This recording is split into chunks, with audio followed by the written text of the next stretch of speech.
അല്ല, എത്ര വലിയ വീട് ഉണ്ടായിട്ടും കാര്യമല്ല, ഇഷ്ടംപോലെ പറമ്പും പത്രാസും ഉണ്ടായിട്ടും കാര്യമല്ല, പേരും പ്രശസ്തിയും ഉണ്ടായിട്ടും കാര്യമില്ല. എവിടെ പോകുമ്പോഴും നമ്മളെല്ലാവരും തിരിച്ചറിയാം, നമ്മളിങ്ങനെ വിളിച്ചാൽ ഇന്ന ആളാണല്ലേ എന്ന് പറയുക. അതുപോലെ നാട്ടിൽ എന്ത് പ്രശ്നം ഉണ്ടെങ്കിലും ആ പ്രശ്നങ്ങളൊക്കെ ഇടപെട്ട് ഒത്തുതീർപ്പാക്കുന്ന ഒരാളായി മാറുക, അറിയപ്പെടുന്ന ഒരാളായി മാറുക.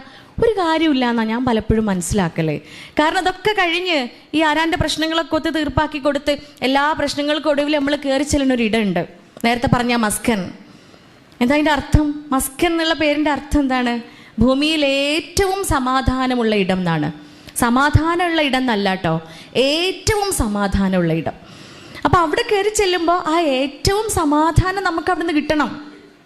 കൂടുമ്പോൾ ഇമ്പം പകരുന്ന ആ ഇടത്ത് നിന്നും ഏറ്റവും സമാധാനം നമുക്ക് ലഭിക്കുന്നുണ്ട് എങ്കിൽ 10 മണിക്ക് കിടന്നുറങ്ങിയാൽ, കിടന്നു കഴിഞ്ഞാൽ 10:30 ആകുമ്പോഴത്തേന് അല്ലെങ്കിൽ 10:15 ആകുമ്പോഴത്തേന് ഉറക്കത്തിലേക്ക് വീഴാൻ നമുക്ക് പറ്റുന്നുണ്ട് എങ്കിൽ വിത്തൗട്ട് ആൻറ്റി ഡിപ്രസൻസ്, ഉറക്ക ഗുളികയും അല്ലെങ്കിൽ ആൻറ്റി ഡിപ്രസൻസും കഴിക്കാതെ, മരുന്നിൻ്റെ സഹായം ഇല്ലാതെ ഉറക്കത്തിലേക്ക് പോകാൻ നമുക്കൊക്കെ പറ്റുന്നുണ്ട് എന്നുണ്ടെങ്കിൽ സേ അൽഹംദുലില്ലാ. ഇവിടെ നമ്മൾ അൽഹംദുലില്ലാ എന്ന് പറയാൻ പഠിക്കണം. അതുതന്നെയാണ് എൻ്റെ സമാധാനക്കൂട്. നമ്മളെ ലോകത്തെ ഏറ്റവും ഭംഗിയുള്ള, ഏറ്റവും സുഖ സൗകര്യങ്ങളുള്ള റിസോർട്ടിൽ കൊണ്ടുപോയി ഇട്ടിട്ടും കാര്യമില്ല. കൂടണയാൻ ആവുമ്പോൾ, രാത്രി ഇങ്ങനെ മങ്ങി വരുമ്പോൾ അല്ലേ, രാത്രി ഇങ്ങനെ കയറി കയറി വരുമ്പോൾ നമ്മളൊക്കെ ആഗ്രഹിക്കുന്ന ഒന്നുണ്ട്. എന്ത്? പുരേ പോകണം.